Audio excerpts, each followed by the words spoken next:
Okay, am I good now? Am I good? Oh, well, I was just talking and didn't realize I was still on mute. My bad, my bad. Good evening, good evening, good evening. Goodness, you got a dots, audible, all that good stuff, all that good stuff. We're here, we're here, we're here. Appreciate it, Miss Murph. Because I was just kind of juggling, Fridays is kind of a busy day around here for me. So we're kind of juggling screens and stuff like that. Thought I had it squared away. Appreciate it. Breaking news, breaking news. If you haven't already heard the news, I put up a short about it. Um, Trey Lance, quarterback. What's going on, West Bank? Quarterback for the San Francisco 49ers has been traded to the Dallas Cowboys for a fourth round pick. I don't care if you're a Dallas Cowboy hater, you got to realize this is a win for the Cowboys. Remember, San Francisco traded up to get Trey Lance not too long ago, a couple seasons ago. Gave up a lot of draft capital, gave up a lot of future first round and early round picks to get Trey Lance. Unfortunately for Trey Lance, injuries kind of derailed his time in San Francisco, and it only got worse with the emergence of a Brock Purdy, former seventh round draft pick last year, who ended up starting for the team late in the season, carried the team as far as he could before he got hurt in the NFC Championship game. He's already been kind of penciled in as the starter, and news kind of, yeah, Miss Murphy, yeah. News broke earlier this week, coming out of the San Francisco camp that Sam Donald had locked up the number two position. That kind of left Trey Lance, in a bit of a funky spot. And it kind of put the San Francisco 49ers in a very funky spot when you consider, you traded up to get this guy, former number three overall pick. Not too long ago, you traded up, you gave up a lot of draft capital to get this guy. He was supposed to be your quarterback of the future, who's supposed to be the perfect fit for Kyle Shanahan's offense. Like I said, injuries um, derailed him. Now I'm not gonna blame it all on injuries. I was just surprised he didn't get a opportunity to really kind of show his stuff. Um, I thought, going into the off season, San Francisco was going to have a open quarterback competition. I didn't think Sam Darnold was going to be really fitting into the starter role, but it was up for grabs. It was up for grabs. Brock Purdy, played very well down the stretch. I'm curious to see what he looks like now that NFL teams got game tape on him. Is he still going to be the same efficient quarterback that he was coming down the stretch last season, or will he get exposed, as a lot of young quarterbacks do? Once teams kind of get a look at you, got film on you, kind of game plan for you, and we're going to see what Brock Purdy is made of. But yeah, Trey Lance has been traded. How you doing, beautiful? Trey Lance has been traded to the Dallas Cowboys. I'm super excited. We only gave up a fourth round pick. Now, what do we do with Cooper Rush? I'm not sure what we do with Cooper Rush. Dallas could carry three quarterbacks considering the injury history of a Dak Prescott. I think you bring in a Trey Lance. I look at Trey Lance as future insurance because he didn't get a chance to really show the talent that got him drafted number three overall in San Francisco. Like I said, due to injuries, never really, his career never really got off the ground in San Francisco. I look at this being a very good move for Trey Lance. Allows him to come. Let's say Dak gets hurt, and it's a probability that may get hurt. Trey Lance may have an opportunity to step in, and then he steps in, and he has very comparable weapons to what he left in San Francisco. When we're talking about the wide receiver core, if you missed the Dallas Cowboys breakdown, go back, check it out, like, share, subscribe, all that good stuff. Thumbs up, thumbs up, thumb. But yeah, he has talent. It's not like they traded him to a bad team. He's going to a very good team and one of the perennial contenders in the NFC. Like I said, Dak has an injury history. Trey Lance may find himself on the field. Like I said, he's not the Baron. The cupboard is not bare in Dallas. You have a very good running back, very good offensive line, very good talented wide receivers on the outside. So if he has to come in and start, he's got something to work with. He's got something to work with. But yeah, that's the big news of the day. Yeah, what's going on, LV? Yeah, the Niners really believe in Brock. For the life of me, I'm not sure. Like I said, he played very well down the stretch. How you doing, Dr. Nikki? And I am going to do a little bit of a freestyle Friday because I do got a topic I kind of want to open up for discussion, but we'll kind of get into that once we get through breaking down the Cincinnati Bengals. Like I said, if you missed the news, Trey Lance traded to the Dallas Cowboys. Super excited as a Cowboys fan. I like added Trey Lance to the quarterback room. You're not going to hear me complain. You're not going to hear me complain. But yeah, as we break down each and all these teams, you know how I like to start, man. I like to start with the most important position on the field, and you have to start with the quarterback. And Cincinnati has a very, very, very, very, very good quarterback. And we're talking about Joe Burrow. Joe Burrow is one of the top 5 quarterbacks in the league at a very young age. Led his team to the AFC Championship. Has led his team to a Super Bowl appearance in his short time in Cincinnati.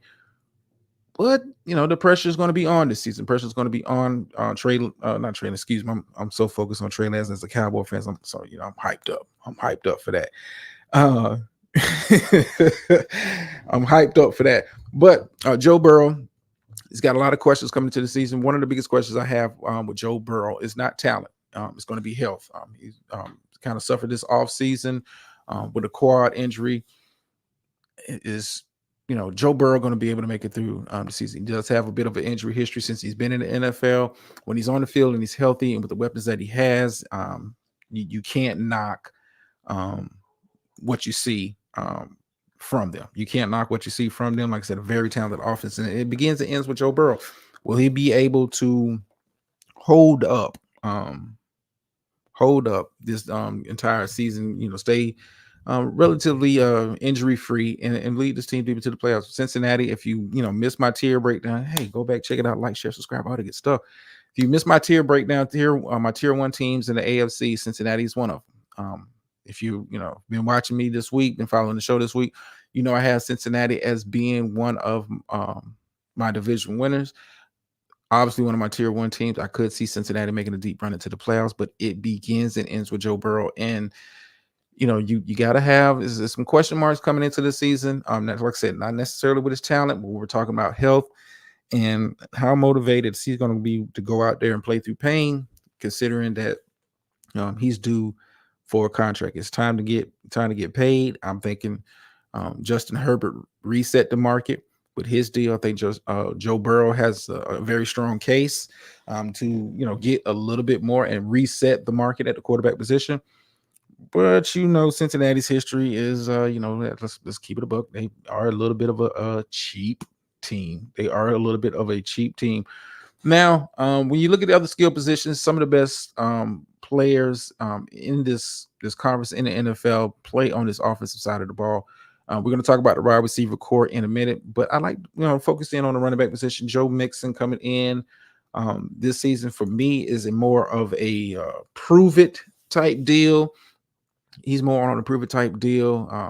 We're going to see if he's not going to get paid big money. The NFL, the owners have already kind of made that known that they're not going to be paying running backs what they used to pay them. The days of getting that Zeke money, that Christian McCaffrey money, they're not going to get it. We'll have an update on a little bit later once I wrap up with this. We'll have an update on the Jonathan Taylor situation out of Indianapolis. We're gonna break that down. We're gonna break that down because the goddamn Eagles are in the discussion to get Jonathan Taylor in a trade. And yes, I am still a Eagles hater. But focus back in on the Cincinnati Bengals. I like Joe Mixon back then, and they did lose Samaje Perine, but the running back position is not a big factor into the offense. I think Joe Mixon is shown he can be a workhorse type running back and shown he can be a 3-down running back. I'm not really concerned about the backups at that, but when we look at the wide receiver core for Cincinnati, you can make a case, and you can make a very strong case. 1 through 3, probably the best, if not one of the best wide receiving groups coming into this season. You have Jamar Chase, who also is looking for a bit of a contract this upcoming season. I like Chase. I like T. Higgins, and I like Tyler Boyd. These guys all fit with each other. That's one thing when you have talent on the wide receiver position. All these guys kind of fit and work with each other as far as like their style of play, where they like to get the ball at, the positions they like to play in. Tyler Boyd is could be a number 2 on a lot of teams. T. Higgins, with his talent level, could be a number 1 on a lot of teams. And Jamar Chase is clearly one of the top 5 wide receivers in the NFL. And like I said, when you got Joe Burrow back there, if he's able to stay upright, and we're going to talk about him staying upright because you got some questions, along the offensive line, and y'all know how I feel about the trench play. And it could rear its ugly head. This season could rear its ugly head because if when you're looking at the offensive side of the ball, the offensive line has probably got to be the weakest position group on that line. Now they did bring in Orlando Brown from the Kansas City Chiefs in the trade to play left tackle. That kind of shores up that position. Orlando Brown, one of the better left tackles in the NFL, was protecting Patrick Mahomes for a bit. And then, before that, he was protecting Lamar Jackson when he was playing with the Baltimore Ravens. Orlando Brown is a very, very, very, very good left tackle. So I like that. We're going to see if the pieces that they brought in last year kind of gel or get a little bit better. Lyle Collins. I'm kind of monitoring the situation with Jonah Williams. Jonah Williams earlier this offseason requested a trade from the team. Didn't like how he was being used, how he's been moved around from position to position. He's obviously lost the left tackle position. His his hold on the right tackle position is suspect at best. So he's requested to be traded. He didn't have a really good year last year. I had to kind of look up the stats on this one. He led the league in sacks allowed. For a dude that had that bad of a season, I'm not sure how much I'm going to be willing to acquiesce to his trade request. He may just have to suck it up and move on in free agency. I'm not sure what you can even get back for Jonah Williams. I liked him. Of course, he was University of Alabama Roll Tide. But he just hasn't put it together since he's come to the NFL. It's been, kind of hit or miss. Some parts of the season he looks pretty good. Other parts he looks like a revolving door. And you can't how you doing, Gator Girl? Shout out to the Doves. Shout out to the Eagles. Whew, okay, yeah. Don't worry of him getting in game mode for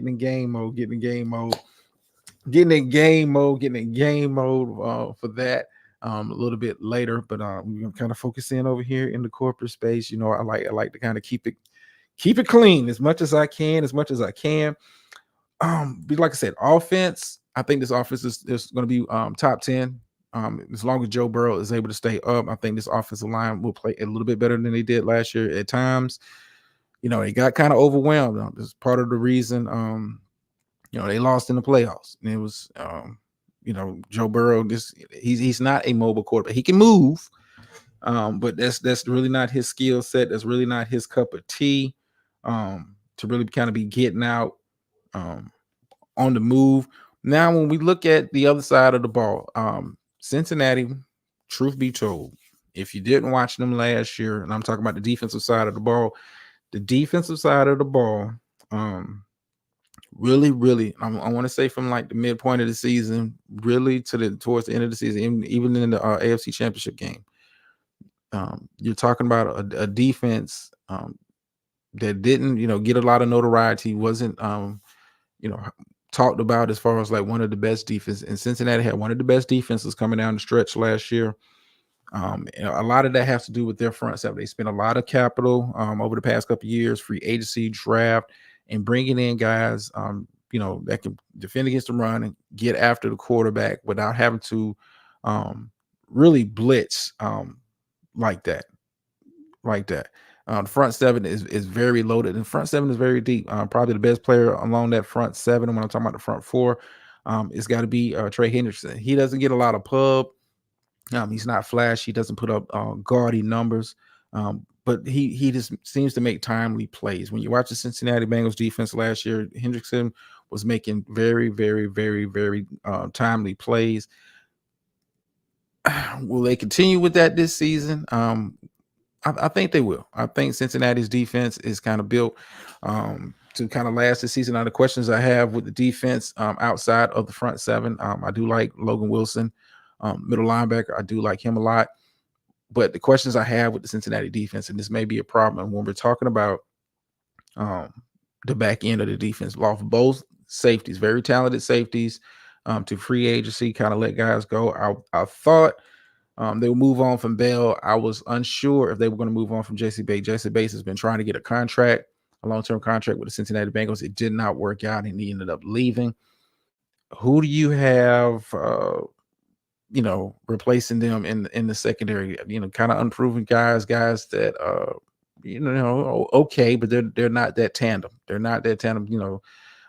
When you have a very good defense, it works at all three levels. We're talking about front four, we're talking about your linebacker positions, and we're talking about the secondary. I think the secondary, if this team is not able to generate a very consistent pass rush, I can see the secondary getting exposed like they were early parts of last season.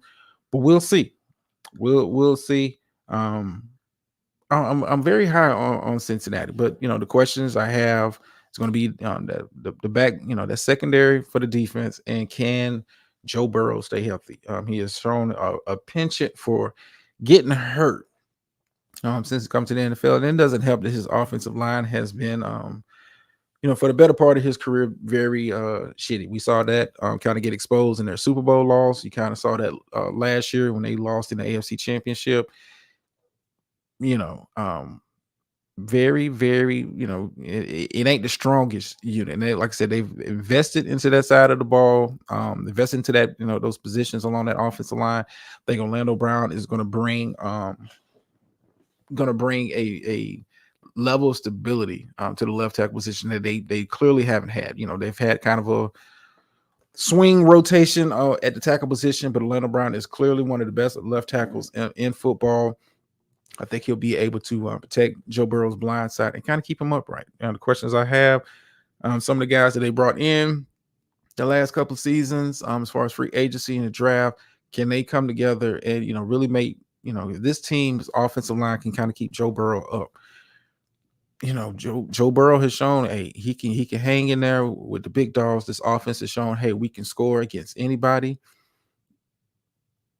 It's going to be a you know what? Next Friday. This is what I'll do next Friday. Next Friday, I'm going to give you my final picks. I mean, if you've been watching, you already know who I got for the division, but I'm gonna give you my Super Bowl picks next week, because like the more I look at these teams, and I'm talking about Cincinnati and Kansas City, in my opinion, are clearly 1 and 2. Now Buffalo is a close third. Baltimore is in that conversation. But when I look at the top two, and we'll talk about the Chris Jones situation in Kansas City next week when we're breaking down the Chiefs for the final preview. I mean, you can make a case as Cincinnati might be the Super Bowl favorite. I mean, this is a team that has gotten to a Super Bowl, still a very young, talented team, not a very old team. I can see them challenging Kansas City for the least, as long as Joe Burrow's the quarterback, at least for the next 5 to 10 years. Considering, if they can get Burrow under contract and they can get Jamar Chase and those talented wide receivers on the long-term contracts, you could be seeing that, pretty much what there was in the 90s in the NFC, where you had San Francisco and Dallas year after year, and kind of Green Bay kind of thrown up in that mix for the most part for that decade. You could see that in the AFC. I mean, Cincinnati is that good. Questions I have is that secondary going to be able to hold up throughout the entirety of the season, or will it get exposed like it were the first part of last year? But we'll see. We'll see. AFC battle between Natty and KC is exciting. Yeah, it's always when they in Cincinnati. I don't know what it is. I mean, certain teams just play Kansas City so well. Play Kansas City so well.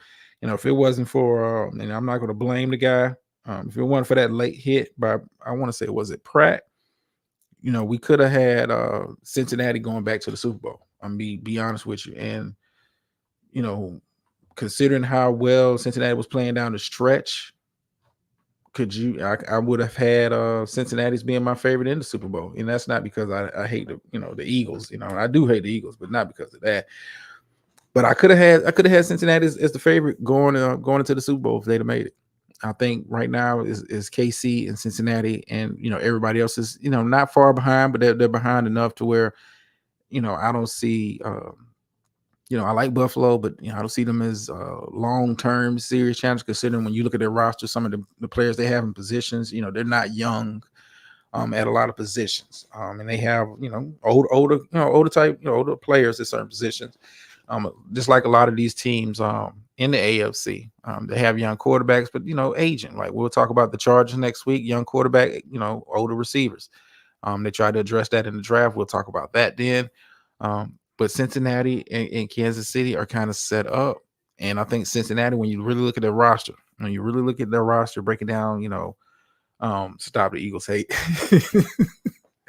When you really look at the Cincinnati roster, if they can get everybody under contract, and that's a big if in the NFL nowadays, because I don't begrudge guys. When the opportunity comes, get your money.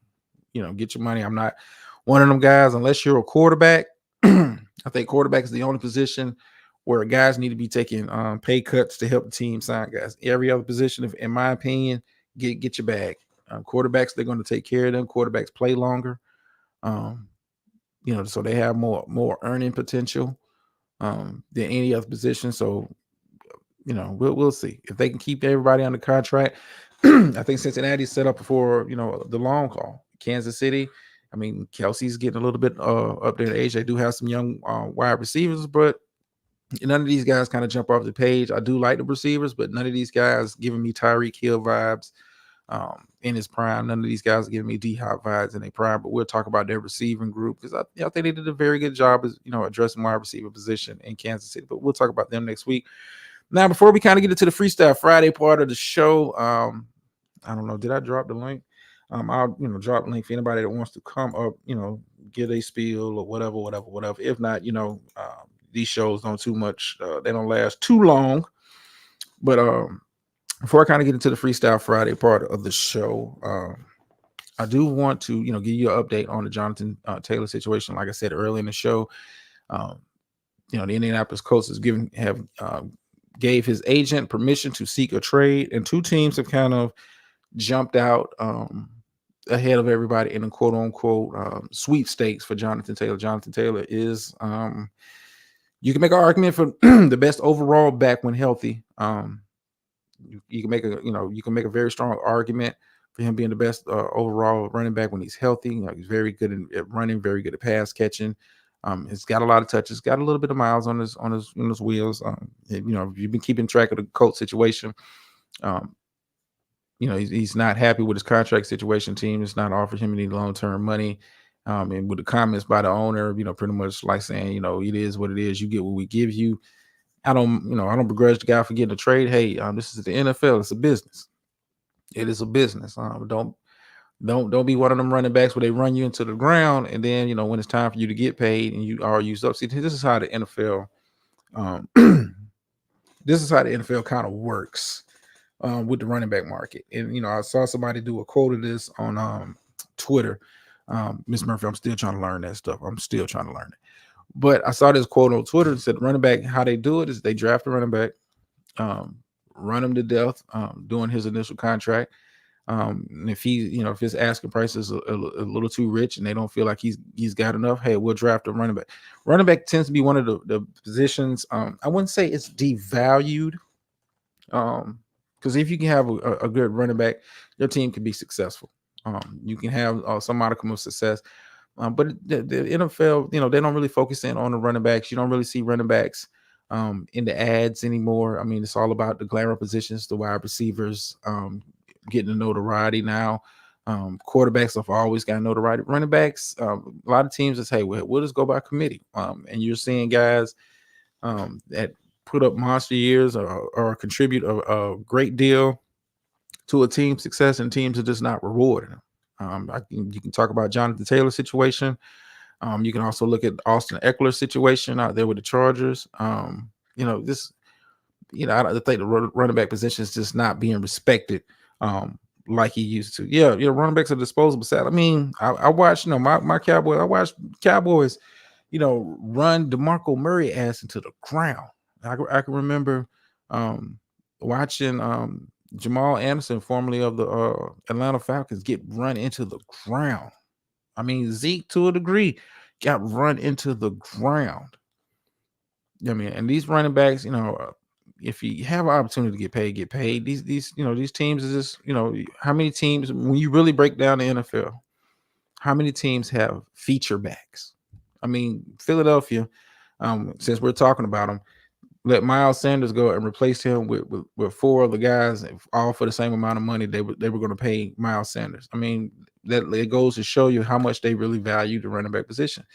You don't see that, wide receivers getting treated like that. You don't see, you'll never see quarterbacks get treated like that.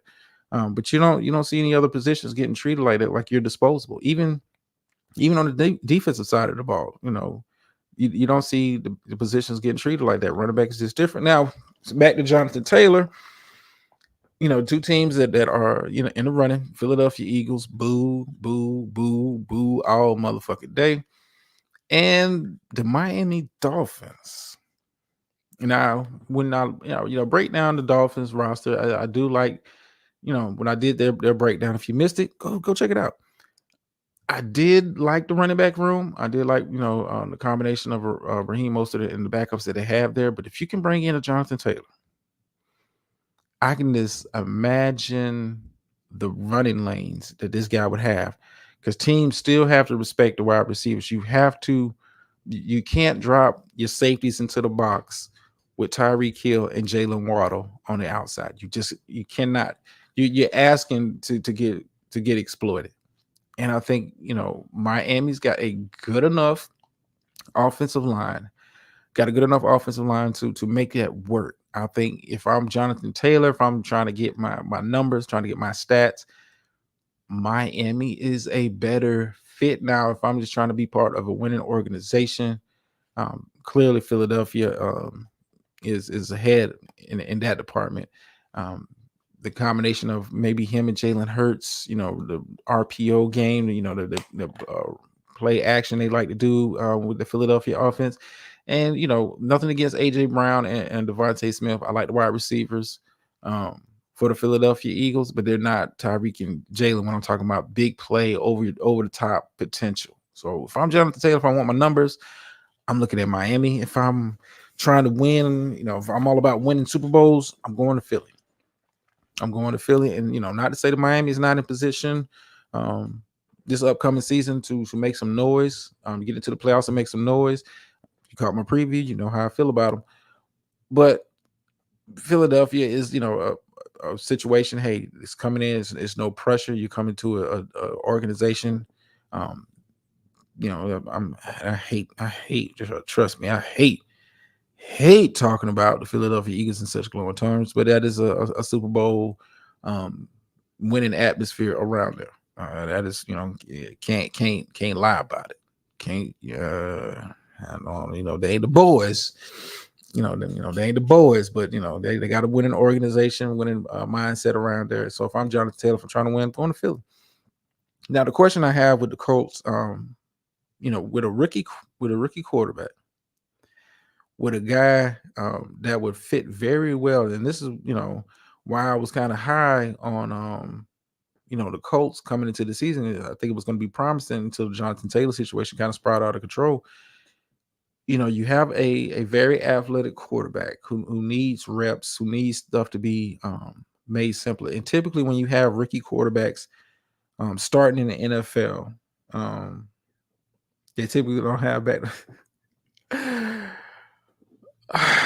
you right, Dr. Nigga. But hey, let them live the dream. But back to the Colts, I was surprised that they were trying to really move off of Jonathan Taylor, because most teams, when they have a rookie quarterback, especially a rookie quarterback like a Anthony Richardson, who would benefit from having a Jonathan Taylor, you would think they would try to, even if you have to give him a short-term deal and maybe overpay a little bit while you still have the quarterback on a rookie deal, get it done, because it's about progressing your franchise quarterback. I don't know. I'm just going to be honest with you. I think his progression takes a hit if Jonathan Taylor is traded from the team, because not having that steady bell cow type running back makes it hard for and Indianapolis doesn't really have a lot of talent on the outside. I mean, they got some okay players, but I mean, it's not like he's coming into one of the best offenses in the league, one of the best offensive situations in the league. Why not keep Jonathan Taylor? Make life easier for your rookie quarterback. Allow him to um, grow. You brought in a guy that worked with Jalen Hurts at the quarterback position. Anthony Richardson has some of the similar skill set of a Jalen Hurts. Why not keep Jonathan Taylor in there and let your rookie quarterback flourish in that system like Jalen? And Jalen has taken off. Um, once the team find out how to properly use him, and I think Anthony Richardson could be in that same situation. I'm not going to put him in an MVP conversation in the next couple of seasons, but I think talent wise, it was a lot to like about Anthony Richardson. You just had questions about his accuracy and game time reps. Down at the University of Florida. Roll Tide, get a girl. Roll Tide. All right, so kind of get into the freestyle part of the show. I'm not gonna be here too much longer. You gotta cue some stuff up. Y'all know me. But I came across an article. Matter of fact, let me pull it up real quick because I want to make sure I got the numbers right. I tried to keep with the Freestyle Friday. I try to keep it as relatable to sports. One of the things that I've have had to deal with as a parent, just kind of let's kind of turn the music down, drum. But as a parent, is the cost of supporting kids in the sports. It has gotten way, yeah. Roll Tide, kid, girl, you heard me. It's gotten way more expensive. I started doing some research on it. Like pretty much like the AAU market, like how much money these parents spend to allow their children to participate in these kind of you know sporting events. Like AAU is it ain't for those who've had kids play any kind of AAU sports. Hey, a lot of that is travel. A lot of that is travel. We're traveling here, we're traveling there, and that stuff adds up. This I was like the article was saying the average price that a parent spends each year on the kid to participate. And this is an AAU basketball. You even got AAU football. They didn't even have that. When I was a kid, you had like district team, but it wasn't like we're traveling state to state, and all of that kind of stuff. But AAU basketball, some of these parents spend anywhere between $5,000 to $6,000 a year just for their kids to participate. And even if your kid is participating in AAU sports, it is not a guarantee to college success. It's not a guarantee for NBA success. Yes, it helps get your child in more high profile type settings. But is it are you as a parent, you have to ask yourself, are you really in a financial position to support, because you're kind of in a catch 22. You're kind of in the catch 22 when your kid tells you they want to do something, they show an interest in it, a genuine interest in it. You want to be able to support it as best you can. You want to be able to nurture that dream, that focus, that ambition. But you got to start looking with costs play a major role. Like your kid is like, man, my kid is real good at basketball, but he wants to be on AAU, and these AAU teams are getting younger. Excuse me, y'all. And these AAU teams are getting younger and younger and younger and younger, and they're traveling. They're traveling. They're not just we're gonna travel around the state, or maybe go to the state next door.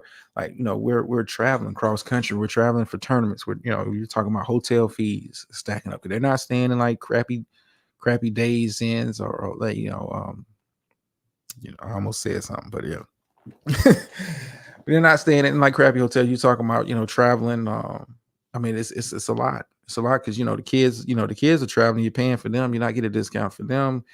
Typically, the AAU team, maybe if they're real solid and real good at what they do, they have connections with travel agencies and booking agencies. But more often than not, they don't. They know, hey, this is when the tournament is. Registration fee. We need the parents to pay XYZ. towards the registration fee for this tournament that's coming up. Woo, woo, woo, woo, woo. Also going to be responsible for flight and travel and I guess you call it per diem, feeding the kids. I mean, it has gotten so expensive. I didn't realize how much of a business this is. Like the article goes on to say, let me pull it back up real quick. Like how much money is really you're talking about. Let me go back to the top of this article. And it was an article from March. Um, the youth sports market, and by 2030 is going to be. You're talking about a $69.4 billion industry with youth sports. I mean, that is it's crazy to think about that much money being pumped into youth athletics. It is, it is wow. That is a wild thing. Like, man, $69 billion by 2030 for youth athletics. Like, man, we're like, when did sports get so expensive? And then, when we're talking about expenses, I think that's part of the reason why you don't see inner city community, black communities really focusing in on baseball like that, because cost of equipment. It's so much easier for me to, hey, I get a kid some tennis shoes and a basketball. He's good to go. Might have to spend a little money for the kid to play football. But I mean, baseball is a, when you really look at talking about the equipment that you got to buy and all of that time you got to spend, taking your kid to a batting cage and all of that. If you really want to, invest, you don't really see us doing that in our community. Like there's more, most of the sports we kind of focus in on or basketball and football, and sometimes it's because of cost. It's because of cost, and like, man, like it is crazy that youth sports has become that big of a business, like that big of a business. So it's become so big of a business that college athletics have had to buy down to the payola. Like we're gonna do NIL deals. We're gonna players gonna get broke off. I mean, it's big youth athletics, and you can even extend it to college athletics. It is big, big, big business. Big business. I mean, I was like watching like one of these ESPN channels, and I saw some AAU basketball. I'm like, who would even have thought 10 years ago that we would see AAU? I guess it's the fascination with trying to find the next something, the next LeBron, the next KD. This, how do you have ratings for eighth graders?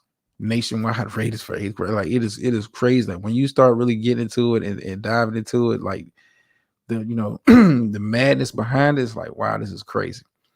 This is great. Like, but as a parent, you don't want to say no to your kid, but I mean, damn, way is the market is kind of growing. Like I said, and it's growing at an exponential rate. Parents might be having to get second jobs or take out loans this sort of kid can play a sport. Like, man, it's crazy. It's crazy. It's crazy. Crazy. Okay, but let me get my behind up out of here because y'all know I got to start working on the other stuff next week. A little bit of housekeeping. Next week, we will be doing AFC West. I'll probably be doing AFC West. Probably doing it Wednesday and Thursday. I got to check my schedule. But Wednesday and Thursday, probably be doing the same bad time, same bad channel. NFC West, I'll be wrapping those up Monday and Tuesday. I'm not gonna spend I ain't gonna lie to you. I ain't gonna spend too much time with the NFC West. Might spend a little bit more time with the AFC West because some teams made some moves out in the AFC West that we got to kind of talk about. NFC West.